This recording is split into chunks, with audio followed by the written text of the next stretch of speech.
సంగారెడ్డి జిల్లా ఇస్నాపూర్ శివారులోని జనప్రియ అపార్ట్మెంట్ వాసులు నిరసన చేపట్టారు.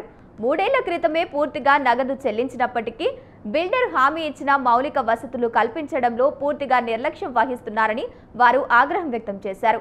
కేవలం వసతులు మాత్రమే కాదు, ప్లాంట్లు కొనుగోలు చేసిన వారికి ఇంకా స్వాధీనం చేయలేదని చెబుతున్నారు.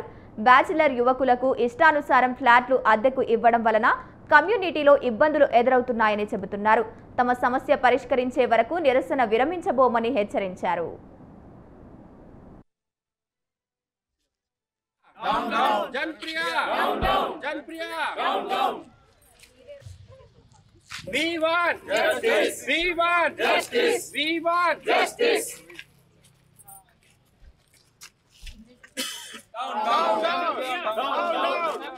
ఫ్లాట్ ఓనర్ అండి. 2 ఇయర్స్ అవుతుందండి. యాక్చువల్లీ నాకు ప్రామిస్ చేసింది 2022లో నాకు ఫ్లాట్ పొజిషన్ ఇవ్వాలి కానీ ఇవ్వలేదు. దానికోసం ఫైట్ చేసి నేను వచ్చేసినానండి. వచ్చేసి ఇప్పుడు 2 ఇయర్స్ అవుతుంది. ప్రామిస్ చేసిన ఎమ్యూనిటీస్ ఏం లేవండి. మాకు వాటర్ తోటి చాలా ప్రాబ్లం ఉంది. ఇక్కడ మంజీరా వాటర్ ఇస్తానన్నారు, ఇప్పటివరకు దాని మీద ఏం ప్రోగ్రెస్ లేదండి. అండ్ ఇంకొకటి, ఇక్కడ మీరు లోపలికి వెళ్ళి చూస్తేనైతే అసలు ఎక్కడ కూడా మొత్తం అన్ని ఫ్లాట్స్ అన్ని ప్రాబ్లమాటిక్ గా ఉన్నాయి. అక్కడ కన్స్ట్రక్షన్ ప్రాపర్ గా లేదు. మార్నింగ్ ఆఫీస్ వెళ్ళే టైంకి పవర్ ఉండదు. ఇక్కడ మాకు పవర్ బ్యాకప్ లేదు. ఓకేనా? ఇంక ఇక్కడ మా దగ్గరికి అడ్వాన్స్ లో మనీ అంతా కలెక్ట్ చేసుకున్నారు కానీ దానికి తగ్గట్టు ఏం రెస్పాన్స్ లేదండి. ఆల్మోస్ట్ 2 ఇయర్స్ నుంచి ప్రాబ్లమ్స్ ఫేస్ చేస్తున్నా. మేనేజ్మెంట్ ఎట్లాంటి రెస్పాన్స్ కానీ తీసుకుంటలేదు. వాళ్ళు ఏదైనా సాల్వ్ చేయాలన్నా కూడా ముంగట రావట్లేదండి. మళ్ళీ ఇది ఎంతవరకు న్యాయం? ఇందులో ఇది కూడా ప్రాపర్ గా కంప్లీట్ చేయకుండా మళ్ళీ ఇంకొక ప్రాజెక్ట్ గోల్డెన్ హైట్స్ అని స్టార్ట్ చేశారు. వాళ్ళ దగ్గర గోల్డెన్ హైట్స్ అని స్టార్ట్ చేస్తారు. వాళ్ళ దగ్గరికి కూడా మాకు కాల్స్ వస్తాయి. అంటే అదే ఇంకా బ్యాచులర్స్ అయితే ఎట్లా అంటే ఘోరంగా రెంట్కి ఇచ్చేస్తున్నారు. ఓనర్స్ కొంతమంది ఓనర్స్ ఉన్నారు, వాళ్ళు బాదర్ చేయకుండా ఇక్కడ ఫ్లాట్ బ్యాచులర్స్ కి ఇచ్చారు. ఫ్రైడే, సాటర్డే, సండే అయితే అట్మోస్ట్ న్యూసెన్స్ అయిపోయారు. అమ్మాయిలను తెచ్చుకుంటారు, ఇష్టం వచ్చినట్టు తాగి అల్లర్లు చేస్తారు, లౌడ్ మ్యూజిక్ ప్లే చేస్తున్నారు. ఇది కూడా మేము మేనేజ్మెంట్ దృష్టికి తీసుకొచ్చినా కూడా వాళ్ళు ఏం రెస్పాండ్ కావడం లేదండి. ఇది ఎంతవరకు న్యాయం? ఎంతనని ఫేస్ చేస్తామండి. కొన్ని లక్షలు పెట్టి ఫ్లాట్ కొనుక్కున్నాం. ఇక్కడ కష్టపడే పైసలు అండి. ఇదేదో నార్మల్ గానైతే ఇట్లా ఫ్రీగా గిఫ్ట్ డీడ్ అయితే కాదు కదండి.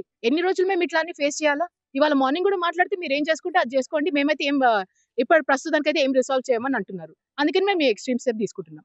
I am a owner of one of the flat here, sold by Janpriya Unnati. He has made lots of promises here, but he has not completed even a 10% of that. Even we have asked many follow-ups, but he has not made anything to resolve the issues.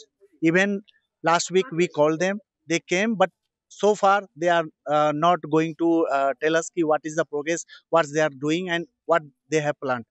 Now we don't have water. Water is there, but lots of, I can say, major issues related with the water quality.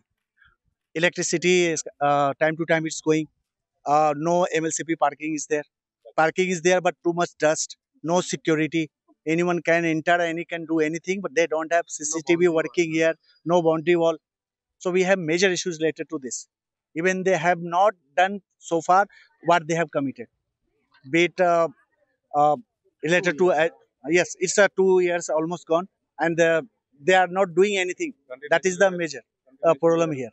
मैं अमर प्रेम हूँ, जनप्रिया उन्नति में owner हूँ। 1E1538 flat है। हम लोग को GM जो है मिस्टर अमर रेड्डी और एजीएम जो है मिस्टर रमोद, इसके साथ बहुत बार हम लोग मीटिंग किए। वो 4-5 महीने मीटिंग के बाद एक अपॉइंटमेंट दिए। उसके बाद हमारा जो है ये मीटिंग हुआ, जो इसमें रिटेन है, जो भी हम लोग ने कमिटमेंट किया, ये कमिटमेंट जून का ही है।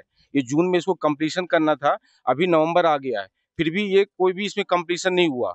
केवल 2-3 छोड़ के, एमएलसीपी छोड़ के, उसमें भी एमएलसीपी में कोई मार्किंग नहीं किया गया। वो इतना डस्ट है वहां पे कि लोग पार्क नहीं कर सकता है। दूसरी बात, वाटर सॉफ्टनर जो लगाया गया है वो भी उसको भी मेंटेनेंस नहीं कर रहे हैं। अभी भी जो हार्डनेस है वाटर में बहुत ज्यादा है। अभी भी अगर आप हार्डनेस वहां मेजर करोगे तो 1500 ppm आ रहा है। मतलब जो पीने लायक नहीं है, वो वाटर क्वालिटी है वो पीने लायक नहीं है। तो उसमें बहुत बड़ा इशू है। और इसमें भी बोला था गार्बेज कलेक्शन था आपका, क्या बोलते हैं, स्विमिंग पूल भी काम था। बाउंड्री बॉल आप देख लो, बाउंड्री बॉल किस हालत में है, कहीं भी कोई भी पासेस कर सकता हो, जा सकता है। तो ये सब कमिटमेंट किया गया था जो कि कोई भी कंप्लीट नहीं हुआ है अभी।